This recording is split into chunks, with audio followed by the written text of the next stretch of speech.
മന്ത്രിസ്ഥാനം മാറുന്നതിനെ ചൊല്ലി എൻസിപിയിൽ കടുത്ത ഭിന്നത. കെ ശശീന്ദ്രനെ മന്ത്രിസ്ഥാനത്ത് നിന്നും മാറ്റുമെന്നാണ് സൂചന. അതേസമയം സ്ഥാനമാറ്റത്തെ സംബന്ധിച്ച് പാർട്ടിയിൽ ഒരു ചർച്ചയും നടക്കുന്നില്ലെന്ന് പാർട്ടി അധ്യക്ഷൻ തന്നെ വ്യക്തമാക്കിയിട്ടുണ്ടെന്ന് മന്ത്രി കെ ശശീന്ദ്രൻ പറഞ്ഞു. മന്ത്രിസ്ഥാനം മാറുന്നതിനെ ചൊല്ലി പുകയുകയാണ് എൻസിപി. കെ ശശീന്ദ്രൻ മന്ത്രിസ്ഥാനത്ത് നിന്നും മാറില്ലെന്ന് തീരുമാനിച്ചതോടെ മറുവിഭാഗം കടുത്ത എതിർപ്പുമായി രംഗത്തെത്തി. തർക്കം രൂക്ഷമായതോടെ കെ ശശീന്ദ്രനും സംസ്ഥാന അധ്യക്ഷൻ PC ചാക്കോയും തോമസ് കെ തോമസും മുംബൈയിൽ ദേശീയ അധ്യക്ഷനെ കണ്ടിരുന്നു.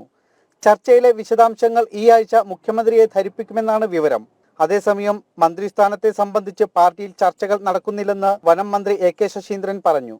നമ്മുടെ ദേശീയ അധ്യക്ഷനെ കണ്ടതിന് ശേഷം പാർട്ടിയിൽ ഒരു ചർച്ചയും നടക്കുന്നില്ല എന്ന് അദ്ദേഹം തന്നെ വ്യക്തമാക്കിയ സാഹചര്യത്തിൽ ഞാൻ അദ്ദേഹത്തിന്റെ മേലെയുള്ളത്. പാർട്ടി എടുക്കുന്ന സംഘടനാപരമായ തീരുമാനത്തിനൊപ്പം നിൽക്കുമെന്നും ശശീന്ദ്രൻ പറഞ്ഞു. മന്ത്രിപദവി ഏൽപ്പിച്ചത് പാർട്ടിയാണെന്നും പ്രതികരണം. തോമസ് കെ തോമസിനെ മന്ത്രിയാക്കാനുള്ള ആലോചനയിലാണ് എൻസിപി. ഉടൻ തന്നെ ഇക്കാര്യത്തിൽ തീരുമാനമുണ്ടാകുമെന്നാണ് സൂചന. ശിവദാസ് കന്മനം, ജനം, മലപ്പുറം.